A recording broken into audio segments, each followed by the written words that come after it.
Hey guys, hope you are doing well. I am really missing you by week 3. And I thought what I would do is make you a little video to show you a little summary of our real life project.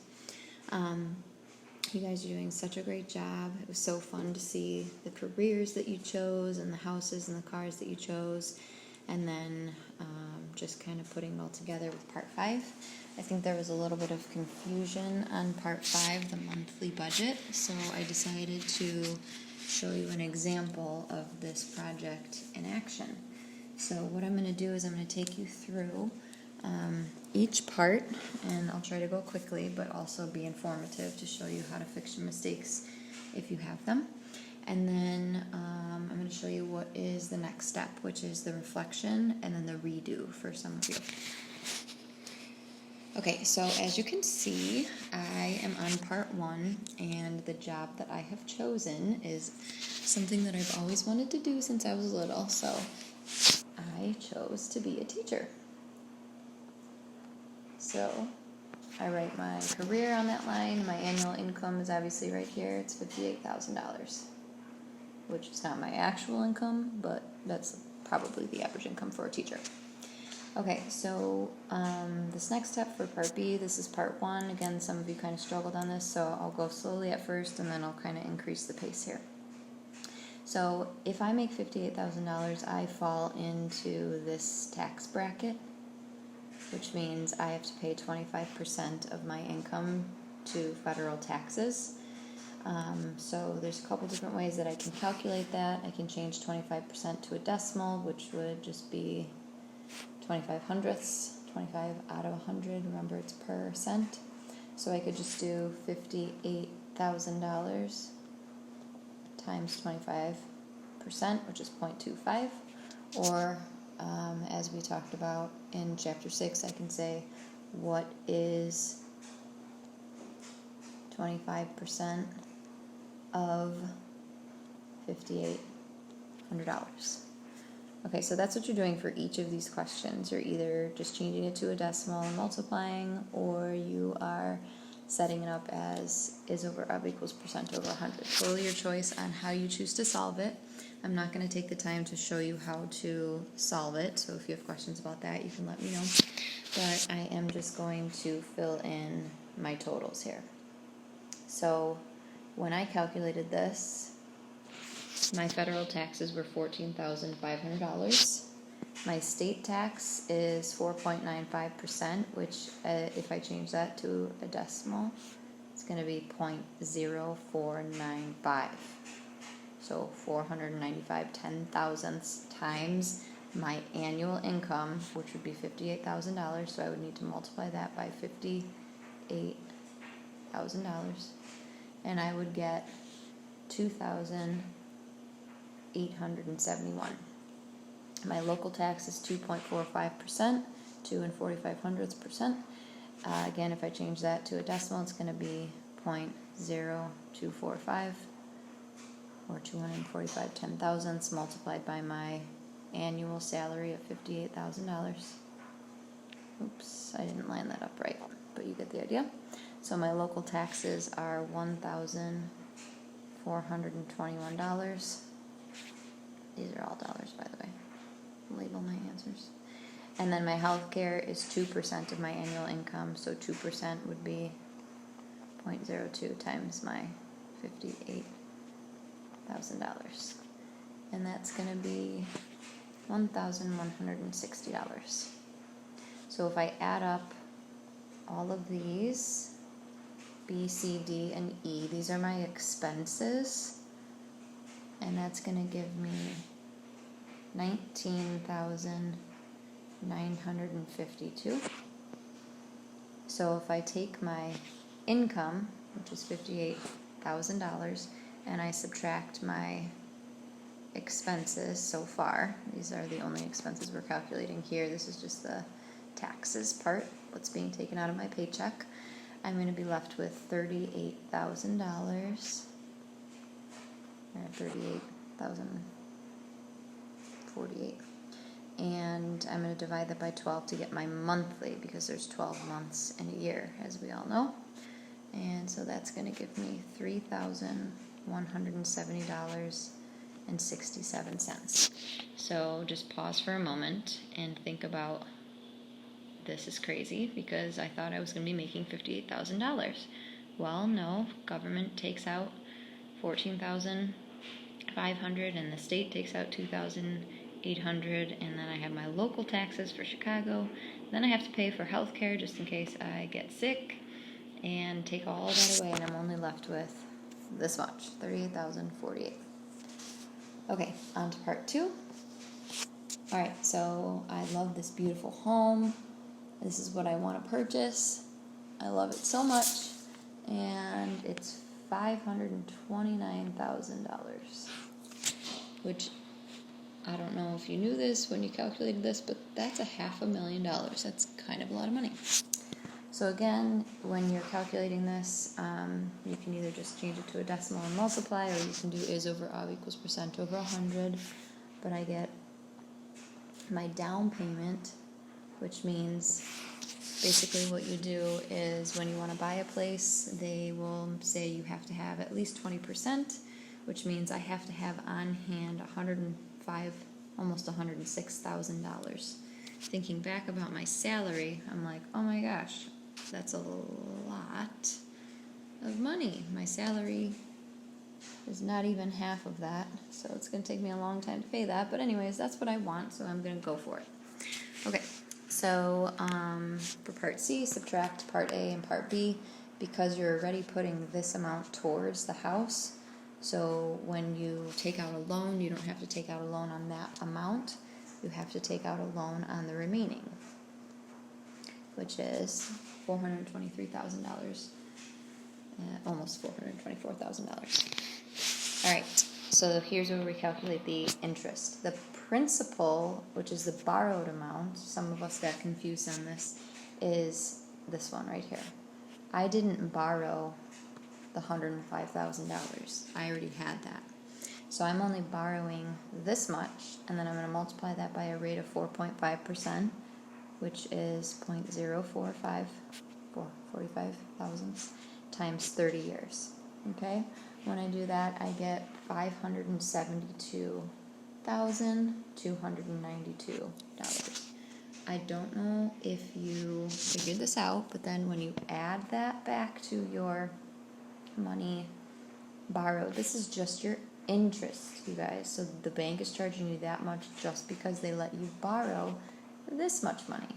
So you're actually borrowing almost $1 million, $996,212, because of that interest being so much money, like more than the price of the house.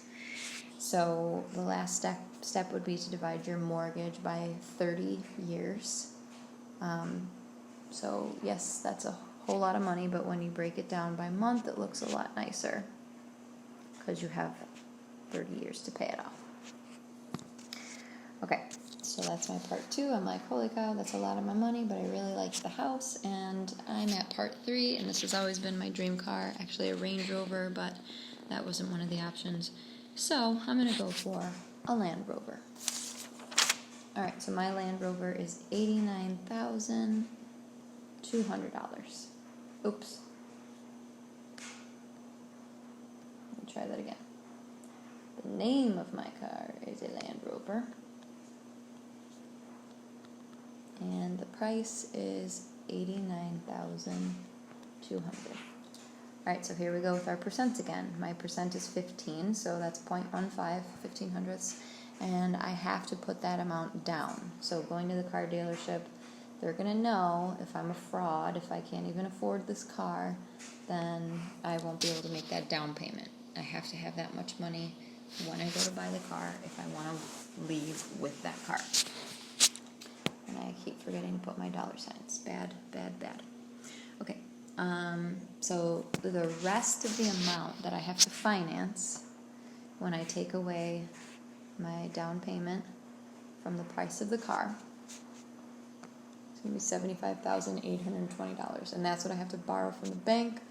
So this is spelled wrong, by the way. That's PAL. I am borrowing this amount, so 75,820 times that rate of 4.5%, which actually that was the same, oh yeah, same rate here. Not bad. And multiplying it by 5 years. Notice that you get a lot less time. I'm flipping back to part 2. You get a lot less time to pay off a car than you do a house, because a house is a lot more expensive than a car, so they give you more time.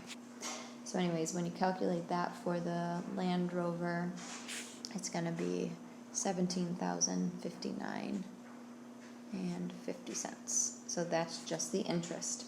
On top of the amount that you borrowed, that's going to be $92,879 and 50 cents.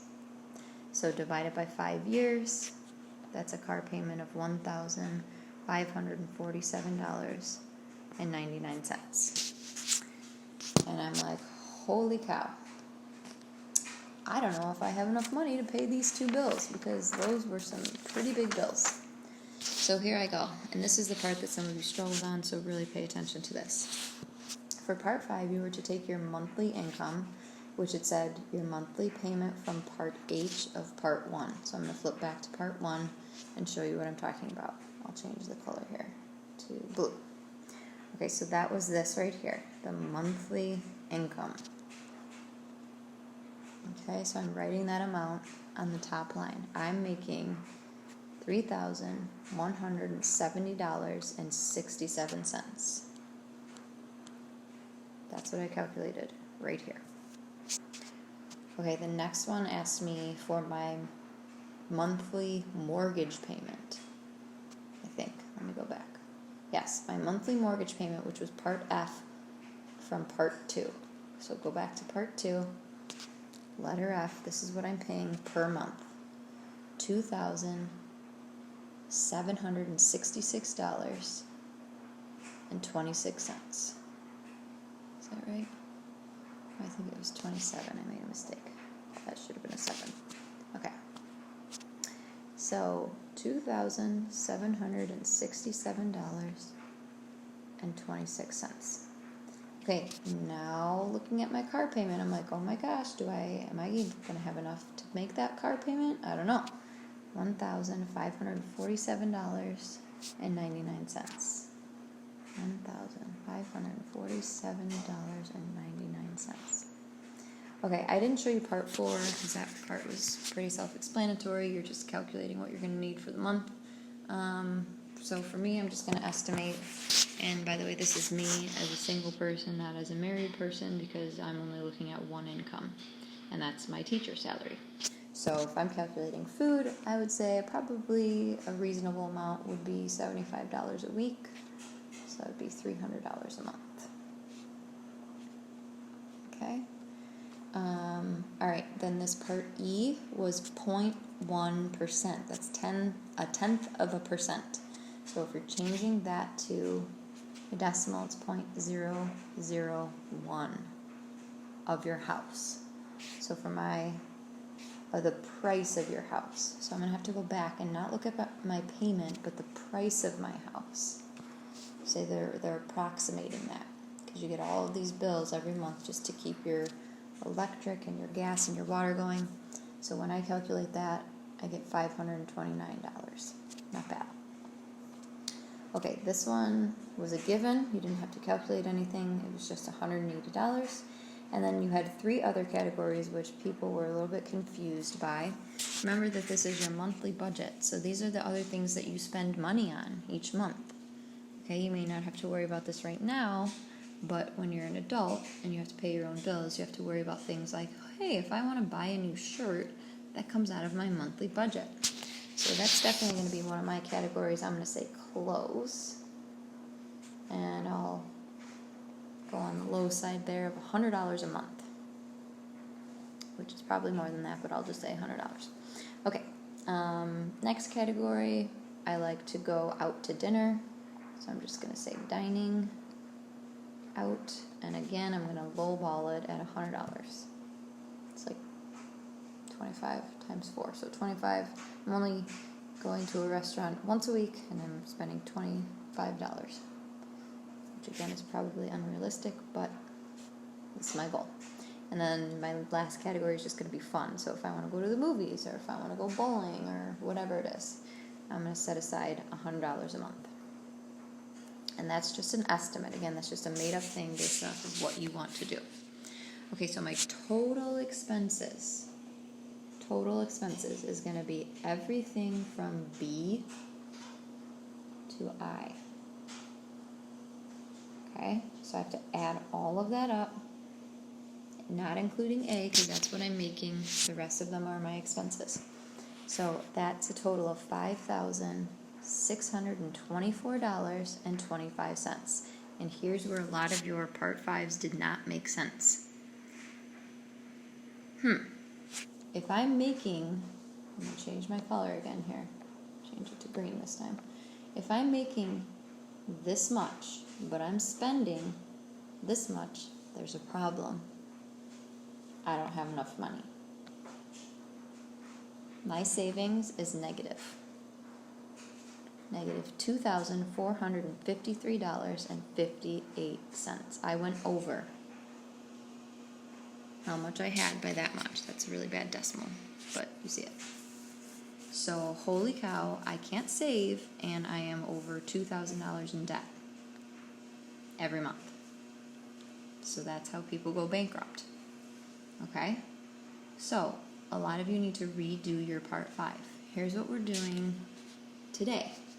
You're going to reflect. Okay, I just did this. What do I notice about my monthly budget? I went way over. Was I saving any money? No. Was I negative? Yes. Absolutely. I was negative by a lot. So answer these questions. Okay, then I'm going to demonstrate what you're doing for Part 2.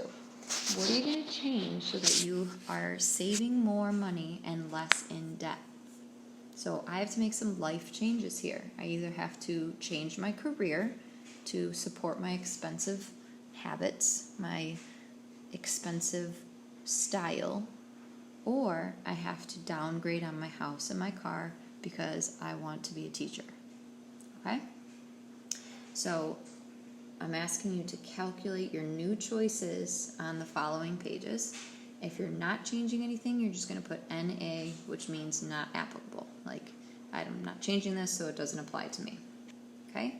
And then for Part 3, I'm going to recalculate my monthly budget so that I'm not in debt anymore. Here I go. I am not willing to change my career. So I am not doing this page. I'm going to put NA, NA, NA, NA, all over the place because I'm not changing my career. Okay, which means my monthly income is still $3,170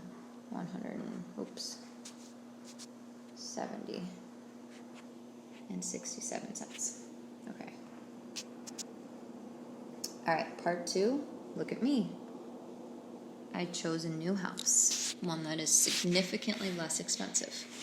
Okay, so I recalculated this. I know some of you also chose this house. It's $299,000.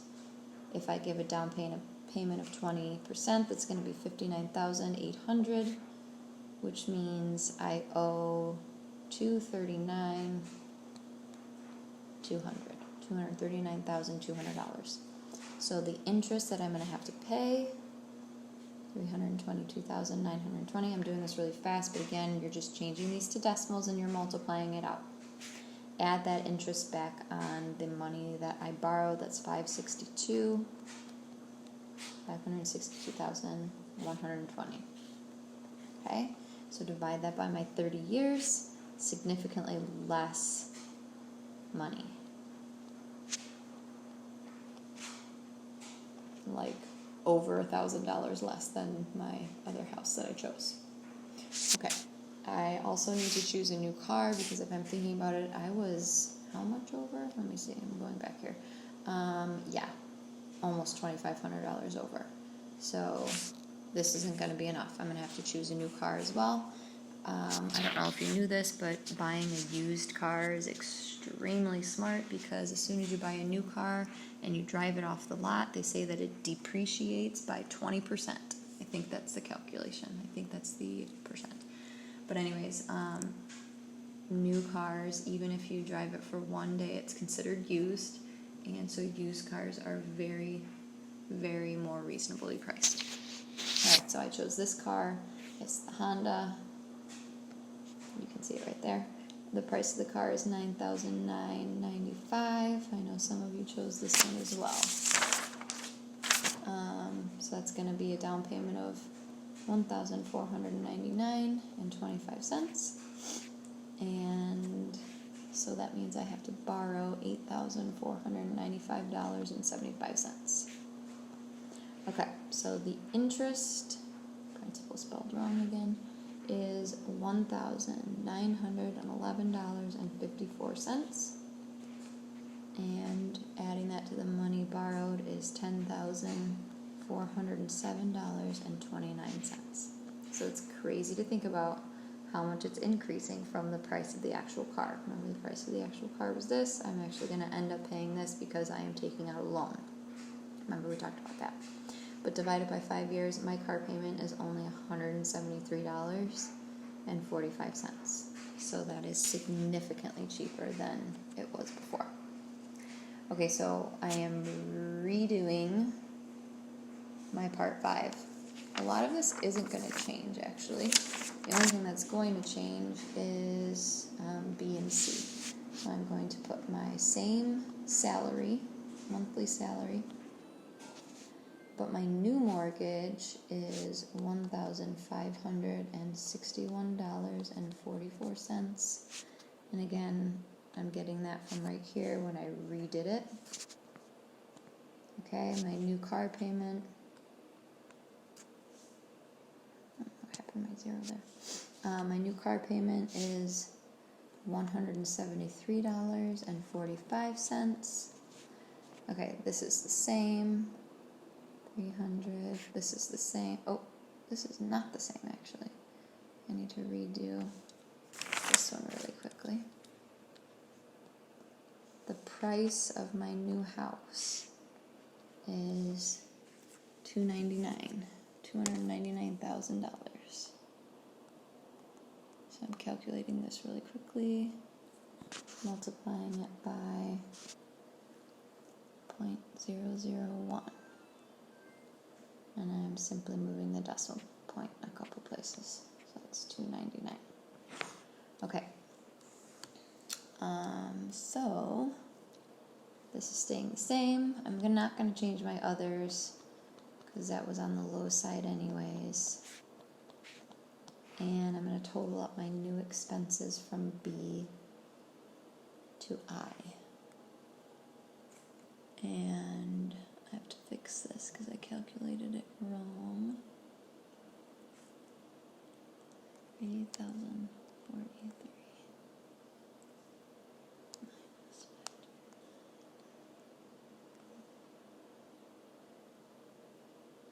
plus 299.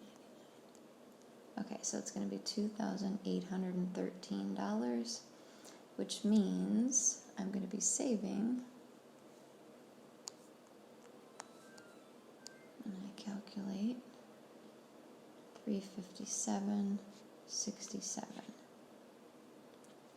Okay, and please make sure you're not using a calculator as you're doing this. Do it by hand. I'm not showing my calculations because I don't want to make this video any longer. But yeah, you should be doing it by hand. Okay, anyways, getting back to the point. My savings is actually a savings now. I'm not in the negative anymore because my income outweighs my expenses. Okay, so the whole point of today is to reevaluate the choices that you made. Again, you don't have to change the car and the house. If you want to lead that luxurious lifestyle, then you need to choose a different career path that's going to be able to support those expensive choices. But that is what you're doing today. Please let me know if you have any questions, and good luck.